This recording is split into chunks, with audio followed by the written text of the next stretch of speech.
मेरे प्यारे देशवासियों, आज हम सब 80वां स्वतंत्रता दिवस मना रहे हैं। आज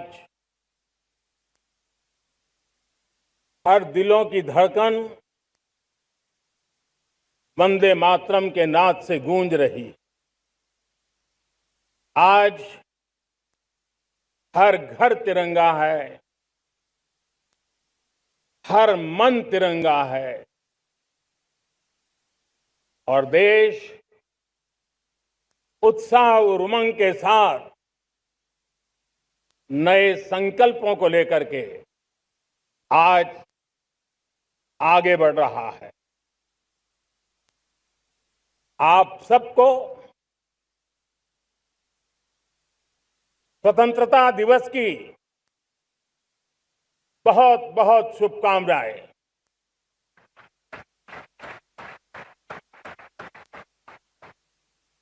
देश आज उन महान सपूतों का पुण्य स्मरण करती है जिन्होंने देश की आजादी के लिए त्याग बलिदान की पराकाष्ठा की। अपने तप, त्याग और बलिदान से आजादी के एकमात्र लक्ष्य को लेकर के अपनी पूरी जिंदगी खपा दी। पूज्य बापू समेत सभी स्वातंत्र सेनानियों को बलिदान की महान परंपरा जगाने वाले महान क्रांतिकारियों को आज मैं श्रद्धापूर्वक नमन करता हूं।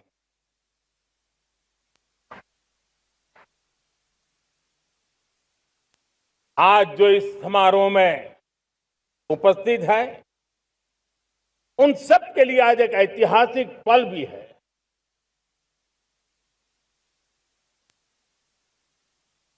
आजादी के बाद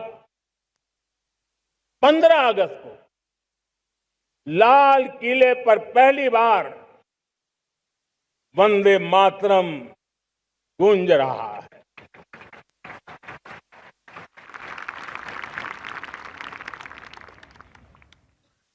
आज जब हम देश के लोग वंदे मातरम के 150 वर्ष मना रहे हैं, तो इससे बड़ा उत्तम अवसर क्या हो सकता है। मेरे प्यारे देशवासियों, पिछले दिनों देश के कुछ हिस्सों में बाढ़ का प्रकोप रहा, भूस्खलन का प्रकोप रहा, अनेक परिवार प्रभावित हुए। उनके दुख दर्द को हम भली भांति अनुभव करते हैं। पीड़ित परिवारों को मैं विश्वास दिलाता हूं कि हम और पूरा देश उनके साथ खड़े हैं। मेरे प्यारे देशवासियों, कोई भी राष्ट्र तब महान बनता है, तब अपनी सिद्धियों को प्राप्त करता है, जब अपने सपनों, अपने संकल्पों और अपने सामर्थ्य के दम पर आगे बढ़ता है। मेरे देशवासियों, अब छोटे सपनों से चलने वाला नहीं। हमें बड़े सपने, क्योंकि बड़े सपने हमारी सोच को भी विस्तार देते हैं, हमारी सोच की क्षितिज को विस्तृत करते हैं। हमारे संकल्प दृढ़ होने चाहिए, जब संकल्प दृढ़ होता है तो कठिनाइयों से, आपदाओं के बीच से रास्ते निकालने का सामर्थ्य अपने आप उभर करके आता है। और मेरे प्यारे देशवासियों, हमारे संकल्प भी ऊंचे होने चाहिए, क्योंकि जब सपने ऊंचे होते हैं, संकल्प ऊंचे होते हैं, तो हमारे सामर्थ्य की ऊंचाई भी बढ़ती है, हमारे प्रयासों की ऊंचाई भी बढ़ती है, और तब जाकर के हम सपनों को साकार कर सकते हैं। मेरे प्यारे देशवासियों, आज भारत ने भी एक बहुत बड़ा सपना देखा है, दृढ़ संकल्प के साथ देखा है, नई ऊंचाइयों को छूने के लिए देखा है। और वो सपना है, जब आजादी के 100 साल होंगे, 2047 में हम विकसित भारत बना के रहेंगे। 140 करोड़ देशवासियों के पुरुषार्थ से इस लक्ष्य को हमें हासिल करना है। और जब दुनिया की सबसे बड़ी आबादी वाला देश विकसित होने का संकल्प लेता है, तो ये दुनिया की नजरों में भी हमारे साहस का परिचायक बन जाता है। दुनिया हमारी तरफ देखने का नजरिया बदलने के लिए मजबूर हो जाती है। प्यारे देशवासियों, और मैं ऐसे ही नहीं कह रहा हूं, पिछले 12 वर्ष में देश के कोटि कोटि नागरिकों ने, दलित हो, पीड़ित हो, वंचित हो, आदिवासी हो, गांव में रहने वाला हो, शहर में रहने वाला हो, गरीब हो, मध्यम वर्ग का हो, युवा हो, बुजुर्ग हो, नारी हो, पुरुष हो, उत्तर हो, दक्षिण हो, पूर्व हो, पश्चिम हो, हर किसी ने पिछले 12 साल में एक संकल्प के साथ, समर्पण के साथ देश को नई ऊंचाइयों पर ले जाने में हर प्रकार से प्रयास किया है।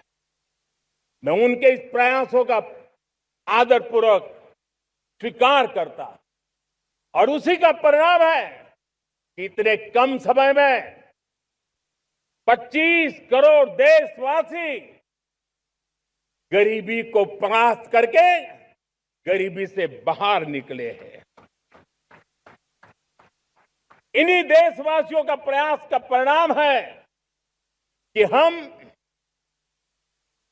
कभी फ्रेजाइल 5 में गिरे जाते थे। 12 साल के भीतर भीतर हम एक मेजर इकोनॉमी में फास्टेस्ट ग्रोइंग इकोनॉमी बन गए हैं। साथियों, देश आजाद हुआ, बहुत सारे सपने लेकर के आजाद हुआ, लेकिन हम गति नहीं पकड़ पाए, रफ्तार नहीं पकड़ पाए। होती है, चलती है, अरे हो जाएगा, देखा जाएगा, उसी में खोए रहे। 2014 तक आते आते तो पूरे विश्व ने हमें फ्रेजाइल 5 के उस में डंप कर दिया था। ऐसे समय पिछले 12 साल में भारत ने एक नई रफ्तार पकड़ी, तेज गति से हम आगे बढ़ रहे हैं। और देशवासियों का संकल्प है कि अब 140 करोड़ देशवासियों के संकल्प को, सामर्थ्य को रोकना नामुमकिन है। प्यारे देशवासियों, पिछले 12 वर्षों में डिफेंस प्रोडक्शन करीब 4 गुना हुआ, खादी और ग्रामोद्योग का उत्पादन करीब 5 गुना हुआ, इलेक्ट्रॉनिक मैन्युफैक्चरिंग करीब 7 गुना बढ़ा, आधुनिक रेलवे कोच का निर्माण 21 गुना बढ़ा, मोबाइल फोन उत्पादन 33 गुना बढ़ा। इतना ही नहीं, आधुनिक युग को देकर के भी डिजिटल और इनोवेशन की दुनिया में भी हमने अपना परचम लहराया। इंटरनेट यूजर, इंटरनेट कंज्यूमर करीब करीब 4 गुना बढ़े। पेटेंट ग्रांट होने की संख्या 4 गुना बढ़ी। डिजिटल ट्रांजैक्शन 100 गुना बढ़े। सामान्य मानवीय की सुविधाओं की तरफ भी हमने उतना ही गंभीरता से काम किया। हर साल औसतन 15 गुना ज्यादा तेजी से हमने नल से जल कनेक्शन दिए। हर साल औसतन 6 गुनी ज्यादा रफ्तार से लोगों को गैस कनेक्शन दिए। हर साल 4 गुनी रफ्तार से गरीबों के लिए टॉयलेट बनाने का काम किया। हर साल 3 गुना ज्यादा तेजी से गरीबों को घर देने का काम किया। देश ने गवर्नेंस में भी बहुत बदलाव लाया। हजारों की संख्या में कंप्लायंसेस खत्म किए। सैकड़ों की तादाद में पुराने कानून खत्म किए। पिछली शताब्दी के कानूनों से 21वीं शताब्दी की मार्च नहीं हो सकती। हमने आधुनिक इंफ्रास्ट्रक्चर के लिए मेट्रो का विस्तार किया। हमने पब्लिक ट्रांसपोर्ट को ताकत दी। जिस स्पीड से काम, जिस स्केल पर काम किया, ये सब, ये रफ्तार, ये विस्तार, ये अचीवमेंट आजादी के बाद पहली बार पिछले 1 दशक ने देखा है। और जब इतनी सारी सिद्धियां हमारे सामने हो, इतनी तेज गति दिखाई देती हो, देशवासियों का सामर्थ्य पल पल प्रकट होता है, तब तो 2047 में विकसित भारत बनने का संकल्प कभी भी अधूरा नहीं रह सकता है। ये सारे आंकड़े इस बात की गवाही देते हैं कि हम आगे बढ़ने वाले हैं, मेरे प्यारे देशवासियों। लेकिन उसके लिए आत्मविश्वास की जरूरत होती है, आत्मगौरव की जरूरत होती है, और साथ साथ आत्मनिर्भर भारत होना भी बहुत जरूरी होता है। और इसलिए बीते वर्षों में हमारा कन्विक्शन रहा है कि भारत को हमें अब दूसरे देशों पर निर्भर रह करके नहीं जीना है। हमें आत्मनिर्भर बनना चाहिए। दुनिया में बहुत कुछ मिलता है, सस्ता मिलता है, जल्दी मिल सकता है, लेकिन उससे हमारा सामर्थ्य तैयार नहीं होता, न हमारे सामर्थ्य की कसौटी होती है। और इसलिए हमें भी अपनी क्षमताओं को बढ़ाना है। अपने हितों की सुरक्षा हमें खुद को करनी है।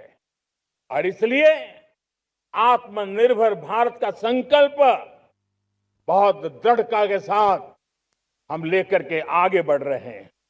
मेक इन इंडिया, स्वदेशी, वोकल फॉर लोकल, इन सारे क्षेत्रों में आज हर भारतीय का मन जुड़ रहा है। मेरे प्यारे देशवासियों, मैं आपको एक उदाहरण देता हूं सेमीकंडक्टर का। देश आजाद होने के बाद विश्व में तो सेमीकंडक्टर की चर्चा हो चुकी थी, हमारे यहां भी बातें होती थी, लेकिन सेमीकंडक्टर का कोई बड़ा प्लान हम आगे नहीं बढ़ा पाए। और आज स्थिति क्या है? आज की डिजिटल दुनिया में, आज की टेक्नोलॉजी में चिप का महात्म्य हम समझते हैं। कोई भी इलेक्ट्रॉनिक गुड्स होगा, हमारे मेडिकल इक्विपमेंट होंगे, हमारे ट्रांसपोर्ट के रास्ते होंगे, हर किसी में चिप अनिवार्य है। और इस चिप के बिना दुनिया थम जाए ऐसी स्थिति पैदा हो। और इसलिए भारत ने आत्मनिर्भर होने की दिशा में अपना सेमीकंडक्टर प्लांट, बड़ा सेमीकंडक्टर प्लांट,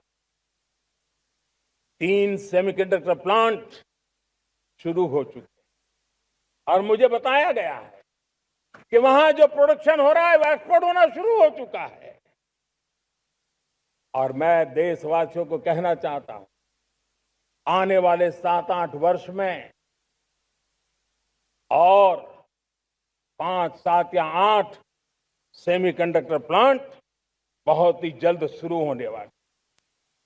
ये आत्मनिर्भर भारत हमें विकसित भारत की दिशा में जाने का महामार्ग देती। मेरे प्यारे देशवासियों, वैसे ही एक चर्चा क्रिटिकल मिनरल की हो रही है। पूरी टेक्नोलॉजी क्रिटिकल मिनरल पर निर्भर है। भारत इसमें भी अपने आप को सुरक्षित करने में जुटा हुआ है। क्रिटिकल मिनरल का लक्ष्य साझा किया जाए। नेशनल क्रिटिकल मिनरल ये हमने लॉन्च किया। बजट में क्रिटिकल मिनरल कॉरिडोर की हमने घोषणा की है। कई देशों के साथ एग्रीमेंट हो रहे हैं।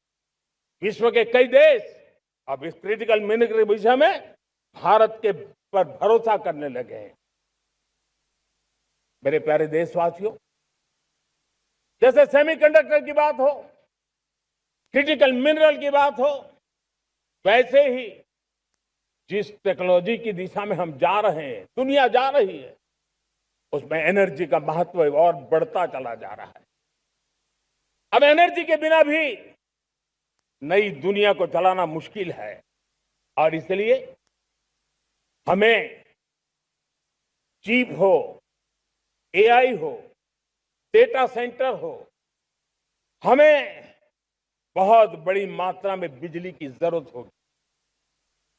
एनर्जी सिक्योरिटी ये हमारे समय की मांग है और इसलिए हमने पहले से ही उस दिशा में एक के बाद एक मजबूत कदम उठाए हैं।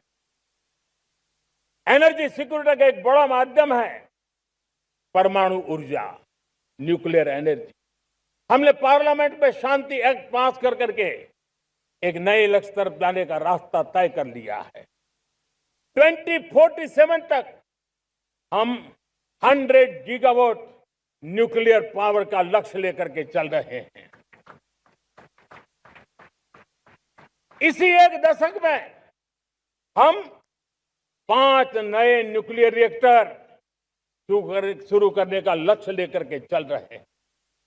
इस वर्ष भारत ने फास्ट ब्रीडर न्यूक्लियर टेक्नोलॉजी में महारत हासिल करके एक अहम पड़ाव पार किया है और उसके कारण परमाणु ईंधन में आत्मनिर्भर बनने की दिशा में हमें एक बहुत बड़ा सफलता का कदम हमने रखा है।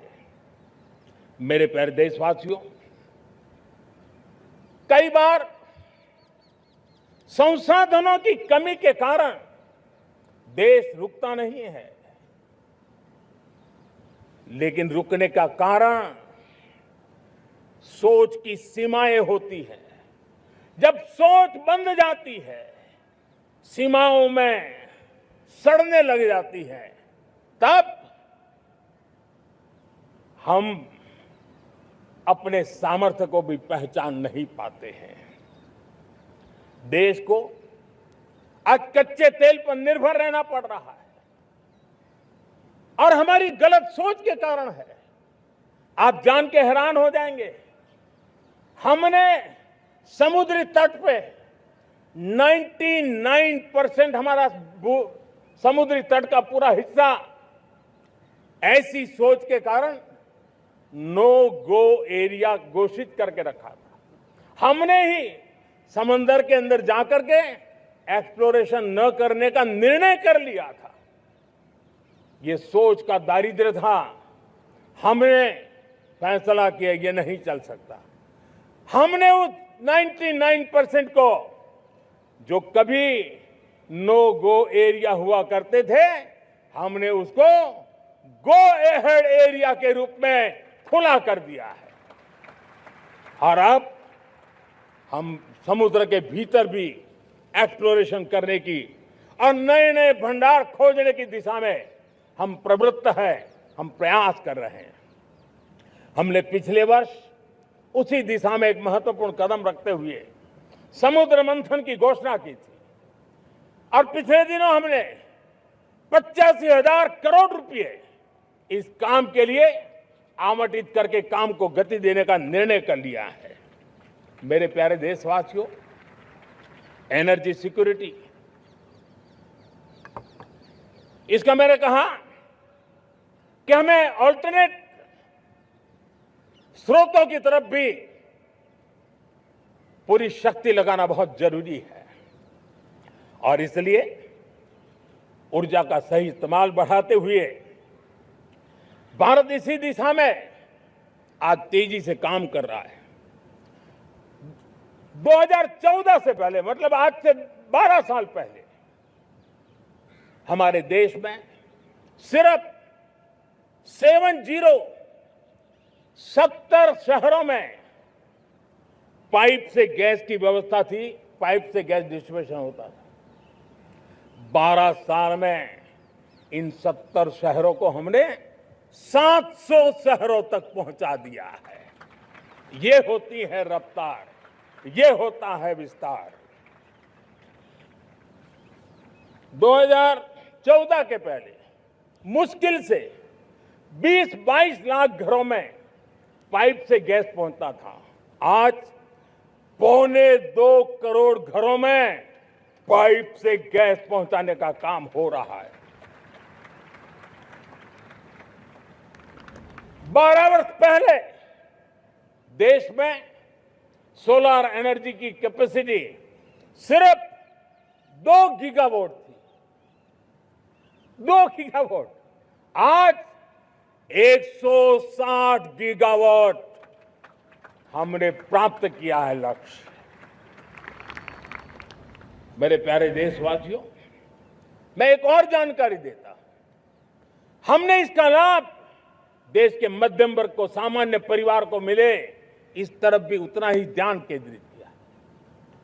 हमने पीएम सूर्यघर मुफ्त बिजली योजना चालू की और आज मुझे संतोष है कि इतने कम समय में 50 लाख घरों का सोलर एनर्जी का काम हम आंकड़ा पार कर चुके हैं। तेजी से चल रहा है और इसके कारण हजारों घरों का बिजली बिल 0 हो गया है। हजारों घर अपनी बिजली का उपयोग करने से अतिरिक्त बिजली आज बेच करके कमाई कर रहे हैं। हर परिवार को हम इस काम के लिए 80,000 रुपया सरकार की तरफ से एक एक परिवार को मदद दी जा रही है, तब जाकर के हम इस काम को पूरा कर रहे हैं। मेरे प्यारे देशवासियों, आपको जानकर के हैरानी होगी, ये जो हमारी रेलवे है उसका इलेक्ट्रिफिकेशन का काम हमारे देश में 1925 में शुरू हुआ था। 1925 में इलेक्ट्रिफिकेशन का काम शुरू हुआ, लेकिन 90 साल में 1925 से लेकर के 90 साल में सिर्फ 30% रेल का इलेक्ट्रिफिकेशन हुआ था। यानी 90 साल में 30%।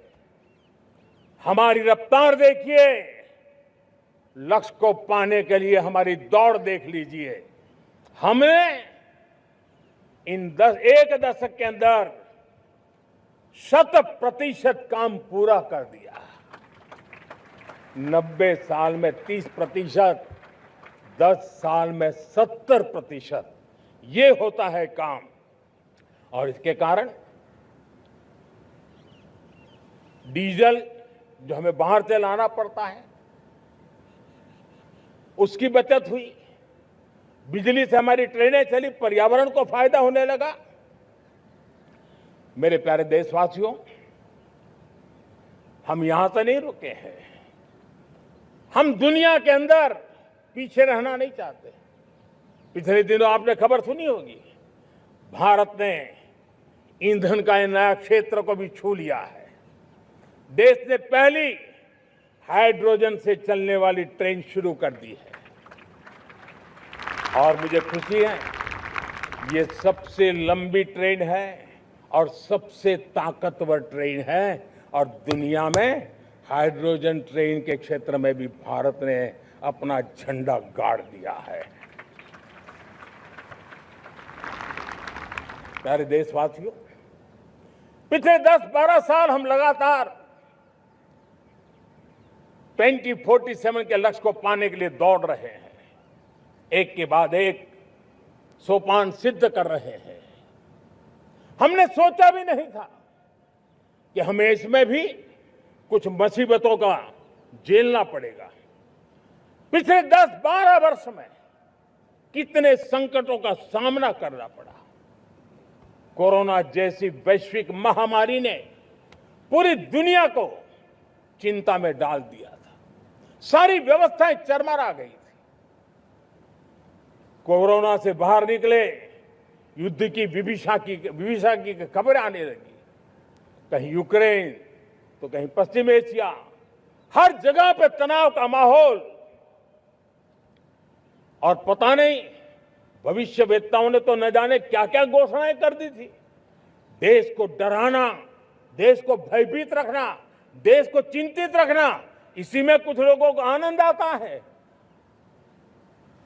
वैक्सीन नहीं मिलेगी, कोविड में लोग बचेंगे नहीं, कुछ भी नहीं होने वाला। वेस्ट एशिया का क्राइसिस आया, पेट्रोल पंप पे पेट्रोल नहीं मिलेगा, गैस नहीं मिलेगा, डीजल नहीं मिलेगा, फर्टिलाइजर नहीं मिलेगा। सारी दुनिया भर की अफवाहें फैला करके भारत के लोगों को भयभीत करने का, डराने का, चिंता के अंदर डुबो देने का कुछ लोगों को आनंद आ रहा था। लेकिन देश ने देख लिया कि पिछले 10-12 साल की सुविचारित योजनाएं रंग ला रही है और हम इतने बड़े संकट के बावजूद भी नागरिक देवो भव के मंत्र को लेकर के जीते हुए भारत ने जो तैयारियां की थी, एक के बाद एक कदम उठाया था। सोचा नहीं था कि संकट आएगा, लेकिन उस संकट के समय में ये सारी चीजें काम आ गई और आज देश में गैस भी है, पेट्रोल भी है, यूरिया भी है। हम अपनी ताकत के ऊपर खड़े हो रहे, चल रहे। मेरे प्यारे देशवासियों, दुनिया के इन संकटों का प्रभाव हर किसी पर हुआ, हम भी अछूते नहीं है। यूरिया के दाम दुनिया में 3,000 रुपया पहुंच गए एक बोरी का। आज भी हम मेरे देश के किसानों को वो बोझ सहने के लिए मजबूर नहीं कर रहे। सरकार अपने कंधों पर वो बोझ उठा रहा है और दुनिया से जो 3,000 रुपया में यूरिया का बोरा हमें मिलता है, वो हमारे किसानों को हम सिर्फ 300 रुपये में दे पाते हैं। इतना ही नहीं, डीएपी आज दुनिया में बाजार 5,000 पहुंच चुका है, लेकिन मेरे देश के किसानों को दिक्कत ना हो इसलिए 1,350 रुपये में आज भी डीएपी देने का काम हम कर रहे हैं। मेरे प्यारे देशवासियों, एक समय था जब मैं आत्मनिर्भरता की बात कर रहा था तो कुछ लोग एयर कंडीशन चैम्बर में बैठ करके सोचने वाले लोग हमें बता रहे थे ग्लोबलाइजेशन का क्या होगा। लेकिन दुनिया देख रही है कि पिछले एक दशक में ऐसा लग रहा है कि दुनिया ने ग्लोबलाइजेशन बोलना ही बंद कर दिया है। जहां से ग्लोबलाइजेशन की आवाज आती थी वो बंद सुनाई नहीं देती है। दुनिया का हर देश अपनी अपनी संभालों के मिजाज की तरफ गया है। लेकिन दुर्भाग्य से इस संकट के कालखंड में कुछ लोगों ने अपना रुतबा दिखाने के लिए संसाधनों को वेपनाइज करने का खेल खेला है। दुनिया अपने पास जो कुछ भी है उसको वेपनाइज करने में लगी है। संसाधनों का वेपनाइज, रिसोर्स का वेपनाइज, पेट्रोल, डीजल, फर्टिलाइजर, दवाइयां, टेक्नोलॉजी की चिप्स, इतना ही नहीं भूभाग को भी वेपनाइज किया जा रहा है। और ऐसे समय अगर हम आत्मनिर्भरता मंत्र को लेकर 10 साल सही दिशा में न चले होते तो हम कल्पना कर सकते हैं कि ऐसी चुनौतियों का मजबूती से मुकाबला कैसे करते हैं। और हमारी तैयारियां निरंतर बढ़ती जा रही है। मेरे प्यारे देशवासियों, दूसरी तरफ आज भारत का प्रोफाइल पूरी तरफ बढ़ रहा है। आज भारत दुनिया के लिए एक स्वीकृत और सम्मानीय देश के रूप में बन रहा है। भारत के पास स्थिर पॉलिटिकल मैंडेट है, स्थिर सरकार है, भारत का वाइब्रेंट लोकतंत्र है, भारत का मजबूत न्याय तंत्र है और हम सबको दिशा देने वाला भारत का संविधान है। और अब दुनिया हमारे इन सामर्थ्य को पहचानने लगी है और इसलिए 2014 के बाद दुनिया करीब करीब 40 देशों के साथ हमारा FTA एग्रीमेंट हो रहा है। अब देखिए कितना बड़ा अवसर आया है। लेकिन ये जो ट्रेड एग्रीमेंट्स हुए हैं, ये एक बहुत बड़ा अवसर है और इसलिए खास करके मैं मेरे MSMEs को कहना चाहूंगा कि हमें इस मौके को छोड़ना नहीं है। दुनिया में हमें पहुंचना है। भारत के उत्पाद की हर चीज विश्व के बाजार में पहुंचे और चाहे हमारा टेक्सटाइल हो, हमारी मशीनरी हो, हमने दवाइयां हो, हमने मौका छोड़ना नहीं है। लेकिन वैश्विक जो पैरामीटर्स हैं, उस पैरामीटर को हमें पार करना होगा। हमें दुनिया से जो मिलता है उसे अच्छा देना पड़ेगा, दुनिया में जो मिलता है उसे सस्ता देना पड़ेगा। और पंजाब के लुधियाना से लेकर के तमिलनाडु के तिरुपुर तक हमारा टेक्सटाइल सेक्टर दुनिया में पहुंच सकता है। इतना ही नहीं, केरलम से लेकर के गुजरात और तमिलनाडु से लेकर के बंगाल, ये हमारा समुद्री तट, हमारे मछुआरे भाई बहन आज इस FTA के कारण हमारे श्रिप यानी झींगा, उसके एक्सपोर्ट की बहुत संभावना बनी है। हमारे सी फूड की दुनिया में पहुंच बनने की संभावना पड़ी हुई है। और इसलिए मैं चाहूंगा कि हम इस परिस्थिति का फायदा उठाते हुए, हम आगे चलते हुए, हम इन कामों को पार करने के लिए प्रयास करें। मेरे प्यारे देशवासियों, मैंने जो भूमिका आपके सामने रखी है, उसके पीछे 2047 का लक्ष्य इन मजबूत नींव पर खड़ा है। 2047 विकसित भारत का लक्ष्य हमने पिछले 10-12 साल में देशवासियों ने जो सामर्थ्य दिखाया है, उस सामर्थ्य का हिस्सा है। और इसलिए मेरे प्यारे भाइयों बहनों, सदी का 1/4 हिस्सा बीत चुका है और अगला 1/4 हमारे लिए अत्यंत महत्वपूर्ण है। अब हम रुक नहीं सकते हैं, हमारी गति नहीं रुक सकती है, हमारी दिशा तय हो चुकी है, हमें प्राप्त करके रहना है।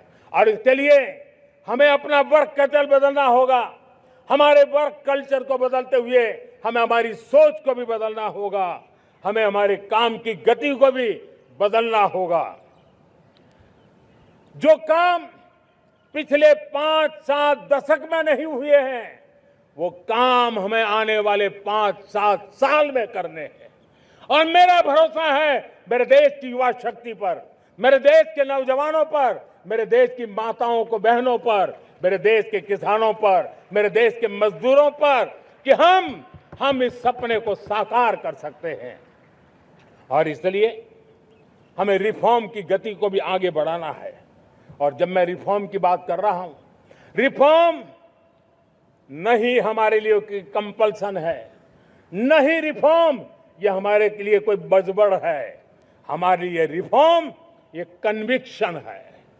आउट ऑफ कन्विक्शन हम रिफॉर्म एक्सप्रेस पर चल पड़े हैं और हम आने वाले दिनों में भी नेक्स्ट लेवल रिफॉर्म की ओर बढ़ने वाले हैं। और इसलिए सरकार, समाज, उद्योग, उत्पादक, किसान, हर किसी ने अपनी ट्रेडिशनल व्यवस्थाओं में रिफॉर्म करना पड़ेगा, सोच में रिफॉर्म करना होगा, अपने लक्ष्यों को रिफॉर्म करना होगा। और इसलिए मेरे प्यारे देशवासियों, हमें एक निश्चित दिशा में को लेकर के चलना होगा। मैं आज उस युग को भी याद करना चाहूंगा जब देश भारत का सामर्थ्य सप्त सिंधु के रूप में हम जानते थे, हम समझते थे, हम सुनते थे। अब विकसित भारत बनाने के लिए हमें नई धारा चाहिए। आज लाल किले की प्राचीर से मैं देश के सामने शक्ति की सप्त धारा का आह्वान करता हूं। आने वाले 5-7 साल में जो पिछले 5-7 दशक में नहीं हुआ, वो सप्त धारा के सामर्थ्य से, शक्ति से हम देश को नई ऊंचाई, नई गति देंगे और नए लक्ष्यों को पार करने वाला सामर्थ्य देंगे। और इसके साथ साथ देश की युवा शक्ति का सामर्थ्य का भरपूर राष्ट्र निर्माण में उपयोग होगा। उनकी शक्ति जोड़ी जाएगी। आने वाले दिनों में जब मैं सप्तधारा की बात करता हूं, सप्तधारा की पहली शक्ति है मैन्युफैक्चरिंग पावर। मेरे प्यारे देशवासियों, हमें मैन्युफैक्चरिंग सेक्टर को बहुत आगे बढ़ाना होगा और प्रोडक्शन बढ़ाने के साथ साथ हमें छोटे छोटे पुर्जे भी बनाने हैं और बड़े बड़े प्रोडक्ट भी बनाने हैं। पूरा वैल्यू चेन हमारा होना चाहिए और उसे लेकर के चलना। हमें कंपोनेंट भी चाहिए और हमें कंप्लीट मैन्युफैक्चरिंग भी चाहिए, कंप्लीट प्रोडक्ट भी चाहिए। डिजाइन से लेकर मैन्युफैक्चरिंग तक भारत को ग्लोबल सप्लाई चेन का भरोसामंद केंद्र बनना होगा। इसके लिए मैं 3 चीजों पर विशेष जोर देना चाहता हूं। मैन्युफैक्चरिंग के क्षेत्र में जो मेरे भाई बहन हैं, ये समय का ये अवसर है, इस अवसर को जाने मत दें। और इसके लिए हमें कॉस्ट, क्वालिटी और स्केल, इसके विषय में वैश्विक मानदंडों से खरा उतरना पड़ेगा। हमारी फैक्ट्रीज कॉम्पिटिटिव हो, हमारे प्रोडक्ट्स यूजर फ्रेंडली हो, हमारा पैकेजिंग दुनिया के लोगों को लुभावने वाला हो, आकर्षित करने वाला हो, हमारा जीरो डिफेक्ट प्रिसिजन मैन्युफैक्चरिंग, ये हमारी पहचान बनना चाहिए। हर मैन्युफैक्चरर, हर एंटरप्रेन्योर, हर एमएसएमई से मैं कहना चाहता हूं, ग्लोबल मार्केट में हमारी पहचान विश्वसनीयता और गुणवत्ता के आधार पर होनी चाहिए। क्वालिटी के संबंध में नो कॉम्प्रोमाइज, और इसलिए हमारा मंत्र क्वालिटी, क्वालिटी, क्वालिटी होना चाहिए। यही हमारा ग्लोबल ब्रांड वैल्यू बनेगा। मेरे प्यारे देशवासियों, इस सप्तधारा की दूसरी शक्ति है कृषि और फूड प्रोडक्शन, फूड प्रोसेसिंग। हमें इस दिशा में आगे बढ़ना होगा। हमारे किसानों ने, अब दुनिया के बाजार खुल चुके हैं, एफपीए के कारण हमें एक बहुत बड़ा मार्केट मिल रहा है। हमें वहां पहुंचना है, हमें उस जगह को हाथ लगाना है। हमें खेत से लेकर एक्सपोर्ट मार्केट की ओर जाना होगा। हमारे पारंपरिक खान पान हो, हमारे मिलेट्स हो, हमारे मसाला हो, हमारे फल हो, फूल हो, क्या कुछ नहीं है हमारे पास, वो ग्लोबल ब्रांड्स बनने चाहिए। हमारे किसान केमिकल फ्री खेती को बल देंगे, दुनिया में इनकी मांग और बढ़ने वाली है। और जो ग्लोबल पैरामीटर्स के अंदर हर प्रकार से सिद्ध होने वाले हमारे एग्रो प्रोडक्ट होंगे, तो दुनिया में हम आसानी से पहुंच पाएंगे। मेरी सप्तधारा की तीसरी शक्ति है टेक्नोलॉजी और इनोवेशन। मेरे प्यारे देशवासियों, आज जमाना एआई का है, क्वांटम का है, स्पेस का है, रोबोटिक्स का है, डेटा सेंटर्स का है। पूरी तरह एक नया क्षेत्र खुल चुका है और इमर्जिंग टेक्नोलॉजी ये भी हर पल हमें चुनौती दे रही है। और इसलिए देश को दुनिया के लिए मार्केट नहीं बना देना, हमें इनोवेशन का हब बनना है। हमने यूपीआई और डिजिटल पब्लिक इंफ्रास्ट्रक्चर में लोहा मनवा लिया है, हमारी ताकत का परिचय करवा दिया है। अब भारत को डिजिटल पब्लिक टेक्नोलॉजी उसको भी दुनिया के कोने कोने तक पहुंचाना है। भारत को नेक्स्ट जनरेशन कम्युनिकेशन टेक्नोलॉजी में लीड करना है। मेड इन इंडिया 6G हर कोने में पहुंचे, ये हमारा लक्ष्य होना चाहिए और हमें उसमें तेजी करनी चाहिए और इसके लिए हमारा प्रयास कम नहीं होना चाहिए। सप्तधारा की चौथी शक्ति है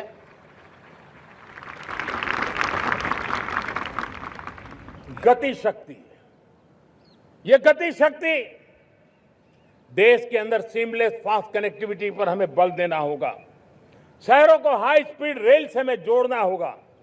मॉडर्न हाईवे चाहिए, इनलैंड वाटरवेज चाहिए, एयरपोर्ट चाहिए, मल्टी मॉडल लॉजिस्टिक की व्यवस्था चाहिए। हमें पोर्ट्स को सिर्फ सामान उतारना चढ़ाने की जगह नहीं, दुनिया के शिप्स आकर के लंगर हो जाए इतना नहीं, हमें हमारे पोर्ट्स को पोर्ट लेड डेवलपमेंट ग्रोथ की दिशा में हमें आगे बढ़ना होगा। हमारी पांचवी शक्ति है सप्तधारा की, वो है रक्षा शक्ति। और ये रक्षा शक्ति का महत्व हर प्रकार से है। मेरे प्यारे देशवासियों, डिफेंस में आत्मनिर्भर होना अब भारत ने अनुभव कर लिया, दुनिया ने अनुभव कर लिया है, इसके बिना कोई चारा नहीं है। विश्व जब अपनी अपनी ही सोच रहा है, तब भारत विश्व के लिए बाजार बन करके नहीं रह सकता है। हमें डिफेंस के क्षेत्र में आत्मनिर्भर होना होगा। Next generation defence technology develop करके हमें ग्लोबल सप्लायर बनने की दिशा में हमें लक्ष्य लेकर के चलना है। हमें ड्रोन, काउंटर ड्रोन सिस्टम को विकसित करना होगा और हाइपरसोनिक डिफेंस टेक्नोलॉजीज, उस पर हमें लीडरशिप लेनी होगी। साथियों, साइबर सुरक्षा भी आज हर घर के लिए एक समस्या बन रही है। वो भी एक रक्षा का क्षेत्र है जिसमें हमारे युवाओं की जो सामर्थ्य है, उस सामर्थ्य का उपयोग हम देश के और दुनिया के लिए कर सकते हैं। हमारी सप्तधारा की छठी शक्ति है ग्रीन इकोनॉमी, ब्लू इकोनॉमी, जो ग्रीन जॉब को भी जन्म देती है। हमें green hydrogen, renewable energy, energy storage, green mobility, green manufacturing in global scale हमें पा करके रहना है। हमें दुनिया जब ग्लोबल वार्मिंग की चर्चा करती रहती है, हम रास्ते खोजते रहते हैं, हम समस्याओं का समाधान दे रहे हैं और भारत ये ग्रीन मूवमेंट का बहुत बड़ा सामर्थ्य लेकर के चलिए। भारत के पास ब्लू इकोनॉमी के लिए भी बहुत बड़ा अवसर है। बहुत बड़ा लंबा हमारा कोस्ट लाइन है। ब्लू इकोनॉमी के लिए बहुत बड़े अवसर है। फिशरीज है, कोस्टल टूरिज्म है, ओशन टेक्नोलॉजी है। ऐसे कितने ही क्षेत्र हैं जिसमें हम आगे बढ़ सकते हैं। मेरे प्यारे देशवासियों, भारत सप्तधारा की जब बात करके लेकर चला है, तब हमारी सातवीं धारा है और दुनिया के लिए इसका अपना भी एक महत्व है और वो है भारत का सॉफ्ट पावर। भारत के सॉफ्ट पावर की ताकत है।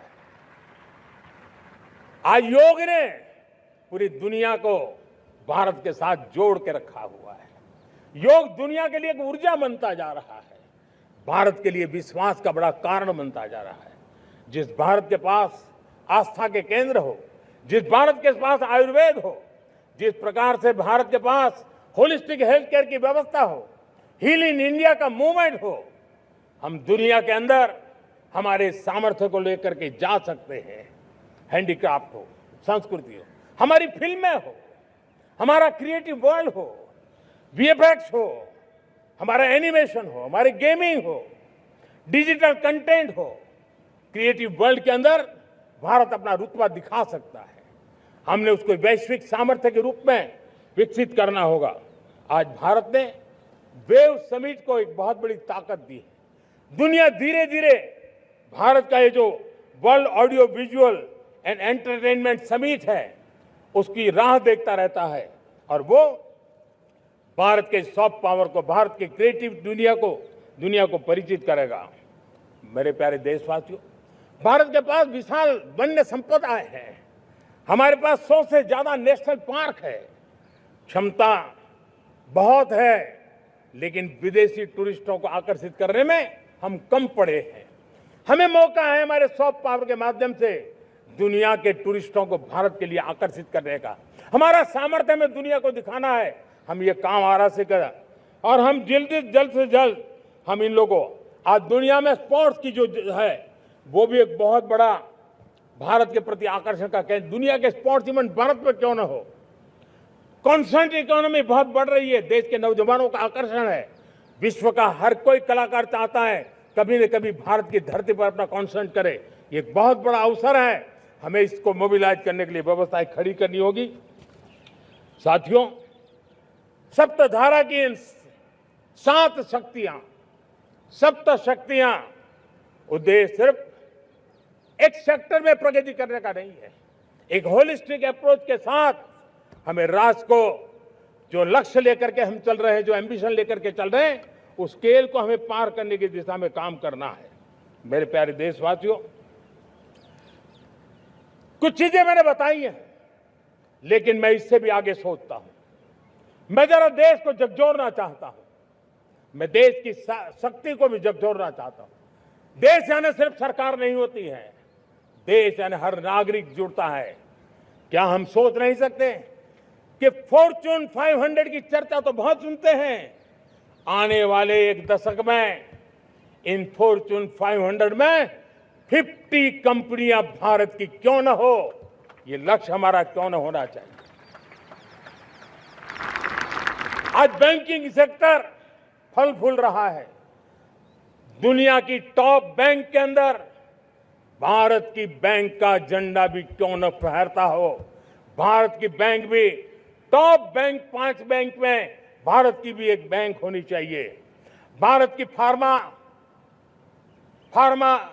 की दिशा में हमने बहुत काम किया है, लेकिन समय की मांग है कि दुनिया की 5 बड़ी फार्मा कंपनियों में भारत की भी 1-2 फार्मा कंपनियों का नाम गूंजना चाहिए।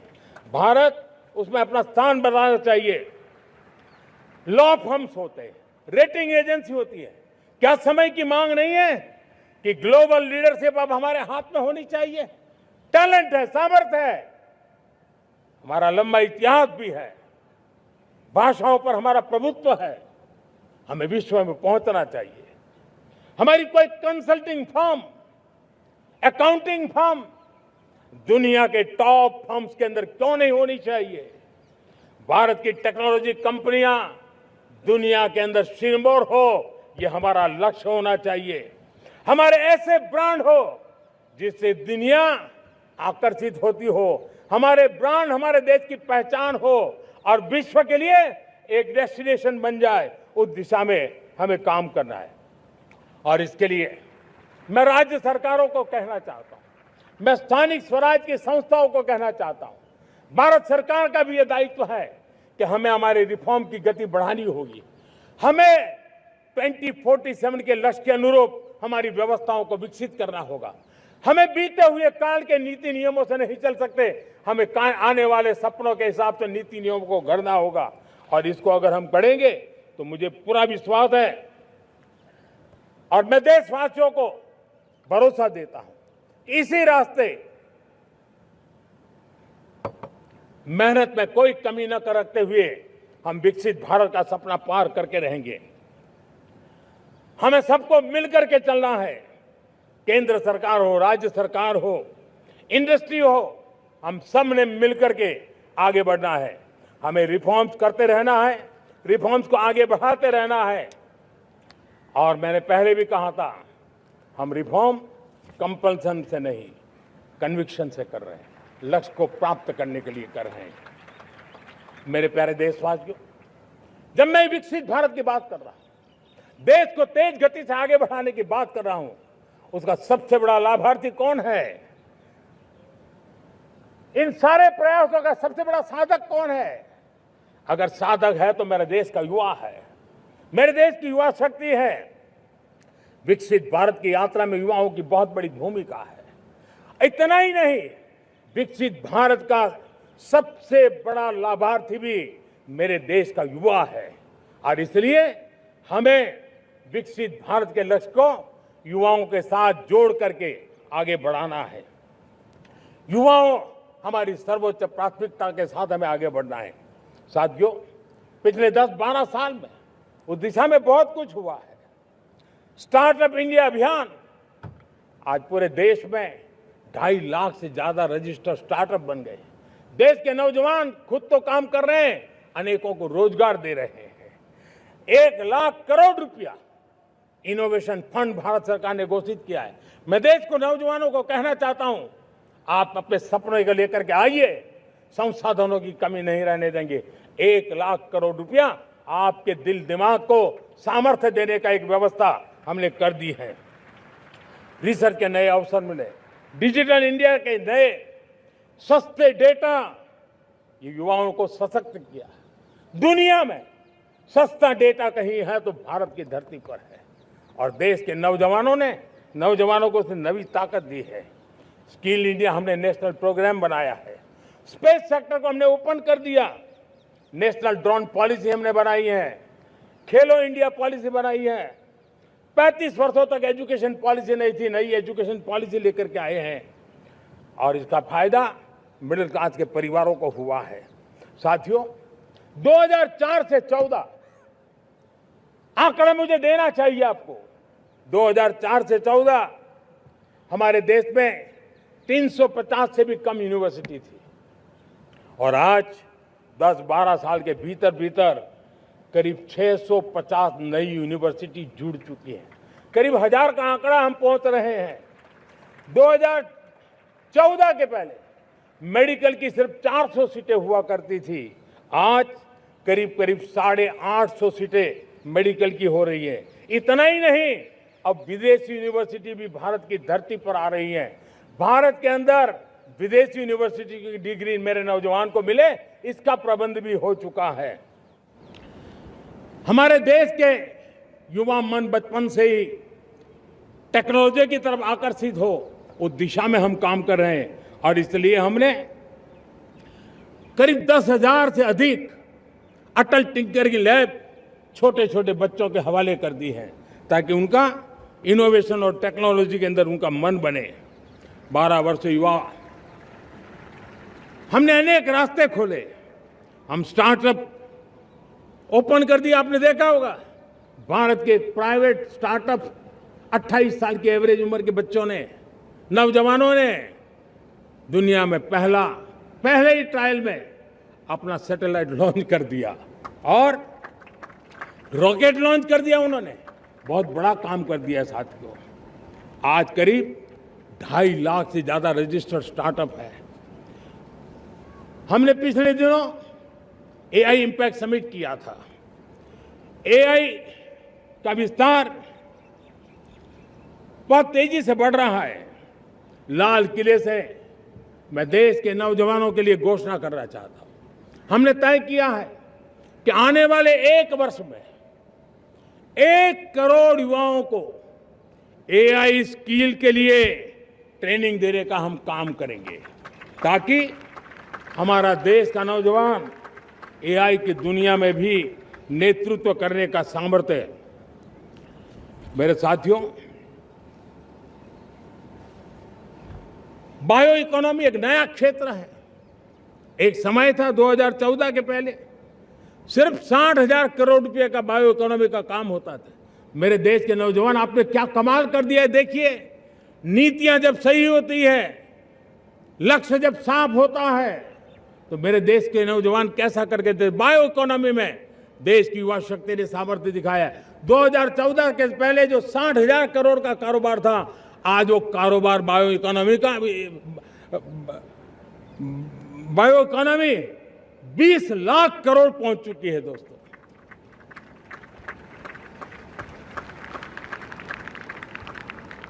दो 2009-10 का कालखंड था, सिर्फ 25 लाख इलेक्ट्रिक व्हीकल हमारे देश में बिके थे। 1.5 लाख इलेक्ट्रिक व्हीकल बिके थे 2009-10 में। 1.5 लाख इलेक्ट्रिक व्हीकल। इस 25-26 में 25 लाख इलेक्ट्रिक व्हीकल बिके हैं। मेरे प्यारे देशवासियों, एविएशन सेक्टर भी मेरे नौजवानों के लिए बहुत तेजी से आगे बढ़ रहा है। नए एयरपोर्ट, नए रूट, नए नए रोजगार के अवसर बना रहे हैं। मेंटेनेंस, ओवरहॉलिंग, इसके भी कारण देश में बहुत बड़ी मात्रा में स्किल मैन पावर को काम मिल रहा है। मेड इन इंडिया हवाई जहाज बनाने की दिशा में हमने सफलता पाई है। Made in India defence transport aircraft C295 already अपनी उड़ान भर चुका है, सफल उड़ान भर चुका है। ये देश के नौजवानों के लिए, मेरे साथियों, ड्रोन ने भी बहुत बड़ा काम किया है। स्वामित्व योजना, गांव में ड्रोन से स्वामित्व योजना सफल हो रही है।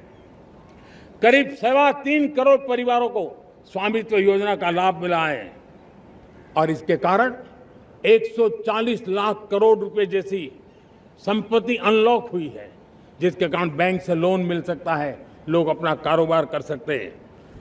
मेरे प्यारे देशवासियों, हमारे मध्यम वर्गीय परिवारों के सामने एक बहुत बड़ा बोझ बन चुका है कोचिंग क्लासेस की स्पर्धा। हर माँ बाप को लग रहा है कि कोचिंग क्लास में बच्चे को नहीं भेजा तो हम प्रतिष्ठित परिवार नहीं है। इन गरीब और मिडिल क्लास परिवारों की हम चिंता करते हुए हजारों करोड़ रुपए का उनका खर्च है वो भी बचे, बेटे भी अपने आसपास रह सके, उनकी देखभाल हो सके, परिवार पर आर्थिक बोझ ना आए। और इसलिए हमने युवाओं के लिए विभिन्न परीक्षाओं की फ्री ऑनलाइन कोचिंग हमने करने का निर्णय किया है। डिजिटल पब्लिक इंफ्रास्ट्रक्चर है, हमारे पास उत्तम टैलेंट है, टीचर्स हैं, उन संसाधनों को जोड़ करके हम देश के नौजवानों को फ्री कोचिंग देने का एक पूरा नेटवर्क हम खड़ा करने वाले हैं। मेरे प्यारे देशवासियों, मैं हमेशा कहता आया हूं, जो खेले वो खिले। जब मैं खेले वो खिले की बात कर रहा हूं, तब मेरे प्यारे देशवासियों, आज भारत खेल की दुनिया में अपनी जगह बना रहा है। अब खेल के पोडियम में भारत का राष्ट्रगीत सुनाई देता है, भारत का राष्ट्रगान सुनाई देता है, भारत का तिरंगा झंडा लहराता दिखाई नजर आ रहा है। टॉप्स योजना ने बहुत बड़ी सफलता पाई है। खेलो India games, university games, winter games, beach games, sports infrastructure, sports के लिए कोचिंग, स्पोर्ट्स मेडिसिन, स्पोर्ट्स के लिए न्यूट्रिशन, इन सारे विषयों में भारत अब महारत करने की दिशा में आगे बढ़ रहा है।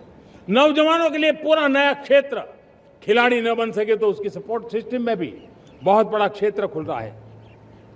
स्पोर्ट्स की दुनिया में भारत का प्रदर्शन बेहतर होता रहा है और हम 2036 में ओलंपिक के मजबूत दावेदार बनकर के आगे बढ़ रहे हैं और 2030 में कॉमनवेल्थ गेम्स को भारत होस्ट करने वाला है।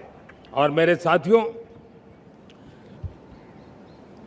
दुनिया में जो ओलंपिक की खेल होते हैं, करीब 40 प्रकार के गेम होते हैं और करीब 350 साढ़े 350 स्पर्धाएं होती हैं ओलंपिक में। और आपको जानकर के दुख होगा मेरे देशवासियों, मेरे नौजवानों, मैं आपको चुनौती देता हूं, मैं आह्वान करता हूं, मैं आपकी मदद चाहता हूं। 350 जितने स्पर्धाओं में भारत 2/3 खेलों में कहीं होता ही नहीं, हमारी मौजूदगी नहीं होती, हम क्वालिफाई नहीं होते हैं। हमने तय किया है कि 2036 में जो ओलंपिक होगा, हम चाहते हैं कि वो भारत में हो, लेकिन 2036 में जिन विधाओं में आज भारत खेलता नहीं है, जिन विधाओं में भारत क्वालिफाई नहीं करता है, जिन स्पर्धाओं में भारत ने छोड़ के रखा है, 3/4 हिस्सा हमारे इंतजार कर रहा है। भारत उस पर बल देगा और इसके लिए हम टैलेंट हंट का एक अभियान भी चलाना चाहते हैं। हमें अगर 2036 के लिए खिलाड़ी चाहिए तो आज जो 5 साल, 10 साल, 15 साल की उम्र के नौजवान हैं, बेटे हैं, उनके तरफ ध्यान देना होगा, उन बेटियों पर ध्यान देना होगा। और इसलिए 5 से 15 उम्र के बच्चों में खेल प्रतिभा ढूंढने के लिए गांव-गांव, शहर-शहर, स्कूल-स्कूल एक टैलेंट हंट का अभियान चलाया जाएगा। बच्चों की प्रतिभा को देखा जाएगा और फिर उनको स्पेशल ट्रेनिंग दे करके देश के लिए खेलने वाले अच्छे खिलाड़ी बनाए जाएंगे।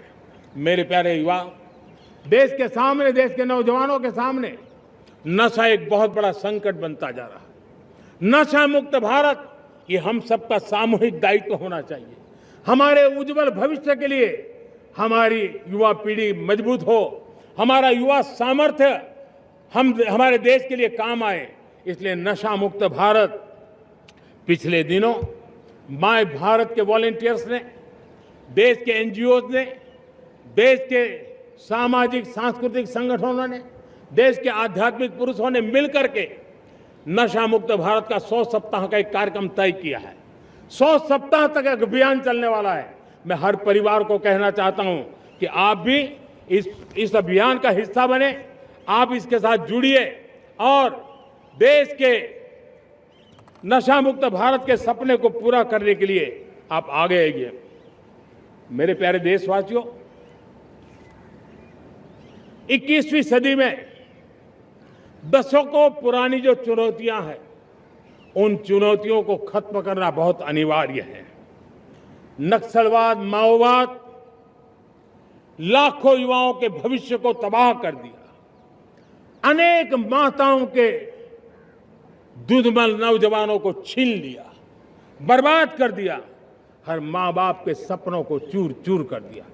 इस नक्सलवाद ने 4 दशक तक हिंदुस्तान के बहुत बड़े हिस्से को, बहुत बड़ी आबादी को दबोच करके रखा था, बंदूक के नोक पर दबोच करके रखा था, संविधान की धज्जियां उड़ा दी थी और देश के सामान्य नागरिकों की रक्षा में 3,500 से ज्यादा हमारे पुलिस के, सुरक्षा बल के जवान शहीद हो गए। युद्ध के अंदर जितने सैनिक मरते हैं, उससे ज्यादा हमारे पुलिस जवानों को जान की बाजी लगानी पड़ी ताकि देश के सामान्य मानवी को सुरक्षा मिले। ये नक्सलवाद ने धरती को लहूलुहान कर दिया था। 2014 में आपने जब हमें मौका दिया, उसी दिन हमने संकल्प लिया था कि हम देश को नक्सलवाद से मुक्त करेंगे। और आज मुझे खुशी है कि नक्सली माओवादी हिंसा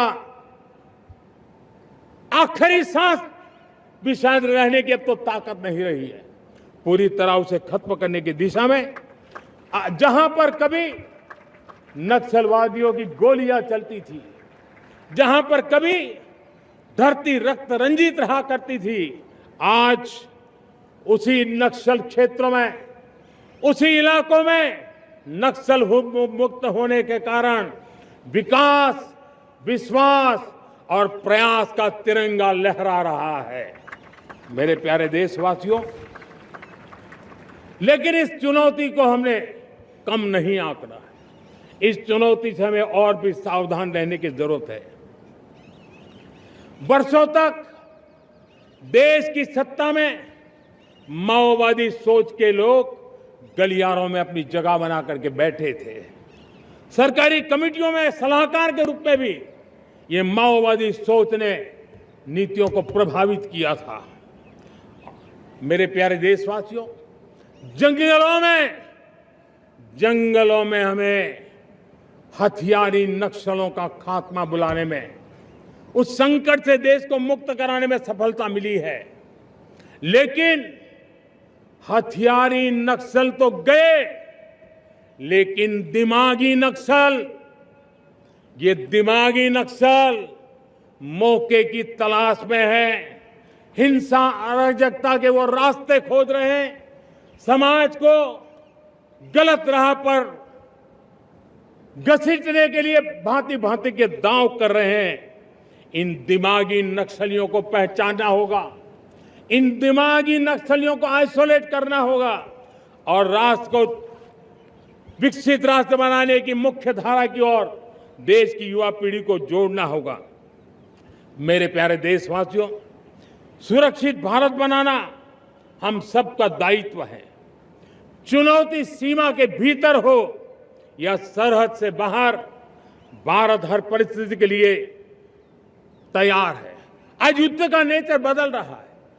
अब युद्ध सीमा पर ही होता है, गारंटी नहीं है।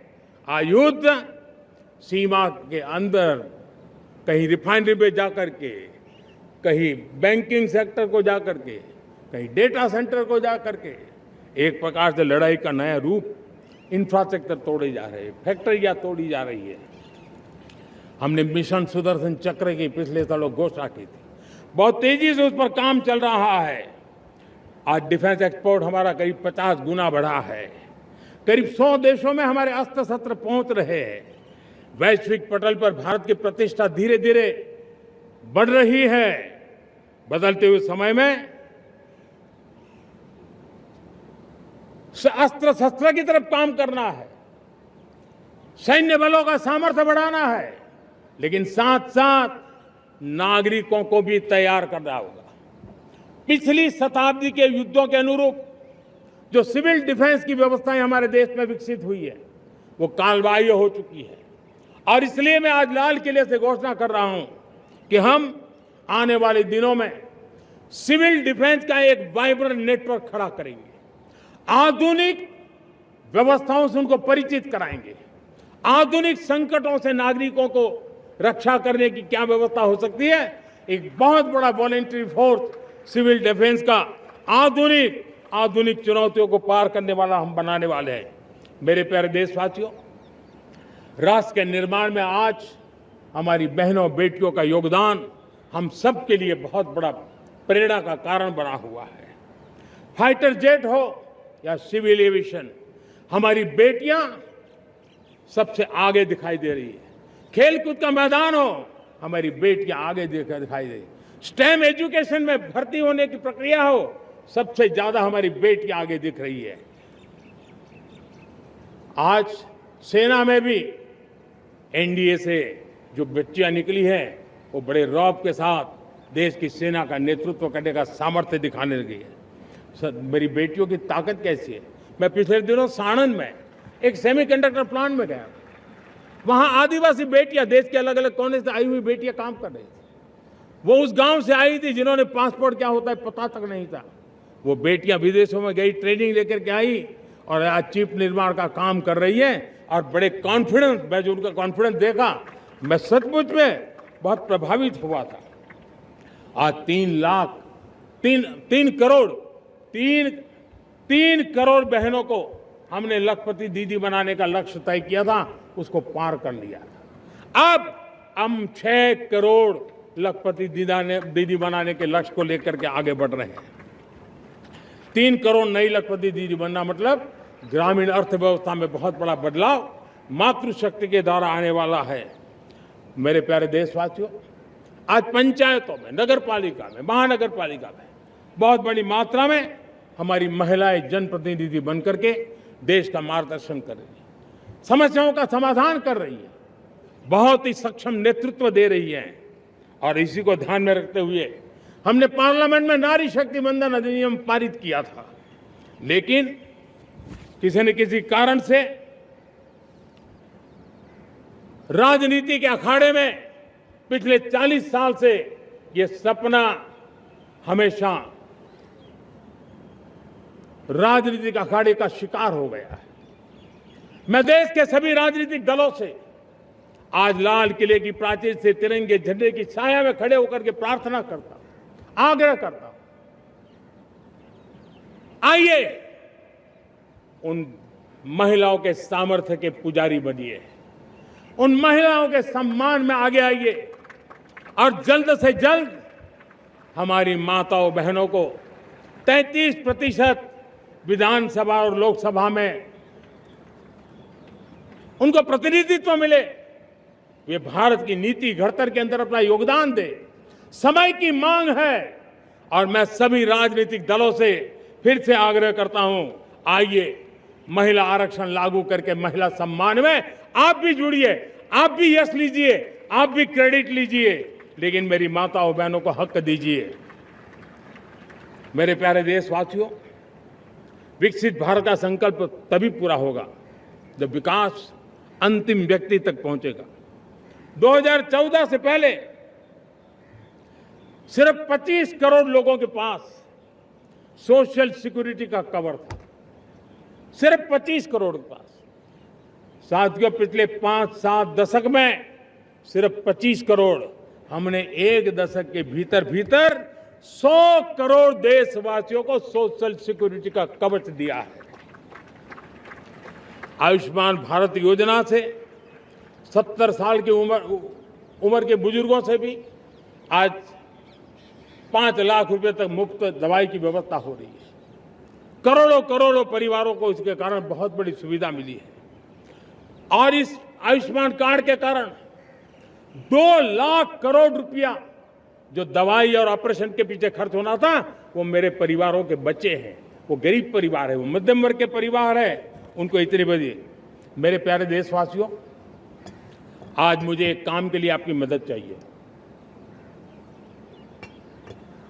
मैं आप सबसे एक मदद मांग रहा हूं। सभी नौजवानों से मैं चाहता हूं कि आप इसका नेतृत्व करिए।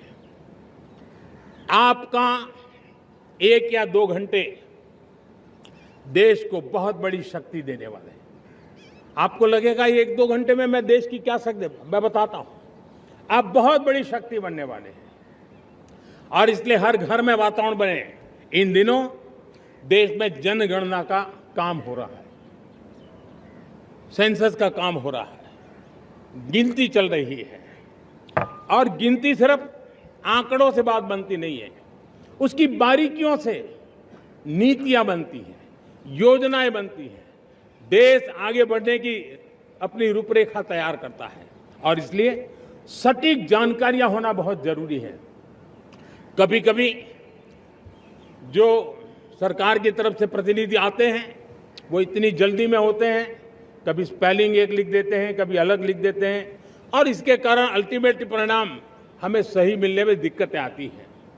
अब जब टेक्नोलॉजी अवेलेबल है और इस बार निर्णय किया है, आप स्वयं भी जनगणना में अपनी जानकारियां अपने मोबाइल फोन से भर करके दे सकते हैं। बाद में कोई बाबू आएंगे, कोई प्रतिनिधि आएंगे, आपसे चर्चा करेंगे, लेकिन आप परिवार के सब बैठ करके अगर डिजिटली अपना रजिस्ट्री करवा दे, सारी बारीकियां, स्पेलिंग में भी गलती ना हो, कोई भी जानकारियों में गलती ना हो, आप जितनी परफेक्ट जानकारी देंगे देश को आगे बढ़ने में बहुत बड़ी मदद मिलेगी।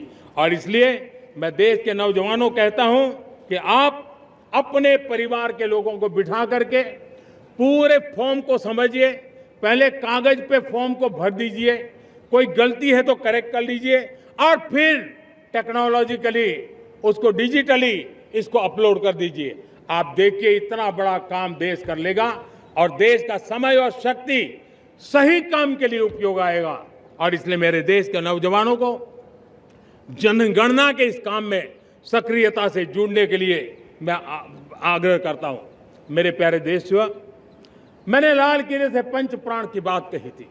इस पंच प्राण ने देश को अपने आत्मगौरव की ओर लेकर के आगे बढ़ने का, लक्ष्यों को पार करने के सामर्थ्य के साथ आगे बढ़ने का एक बहुत बड़ा संबल दिया है। हमें गुलामी की मानसिकता हर पल मिटाते ही रहना है।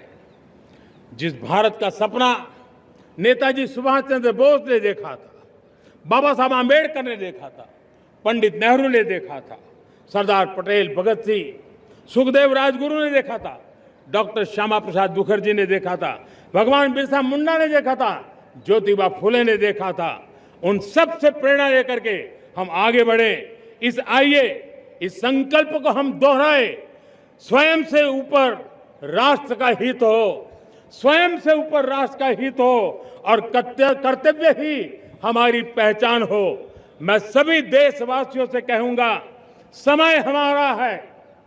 मैं सभी देशवासियों से कहूंगा, समय हमारा है, अवसर हमारा है, संकल्प हमारा है। आइए सपनों को संकल्प बनाए, संकल्प को सामर्थ्य बनाए और सामर्थ्य को सफलता में बदल के रहें। आइए हर कदम को विकास का कदम बनाएं, कदम से कदम मिलाएं, मन से मन मिलाएं, लक्ष्य से जुड़े रहे, एक दीप से जले दीप हजारों, आओ मिलकर विकसित भारत बनाए। इसी एक भावना के साथ इस मंगल पर्व पर आप सबको अनेक अनेक शुभकामनाएं। मेरे साथ बोलिए, भारत माता की, भारत माता की, भारत माता की, वंदे वंदे वंदे। बहुत बहुत धन्यवाद।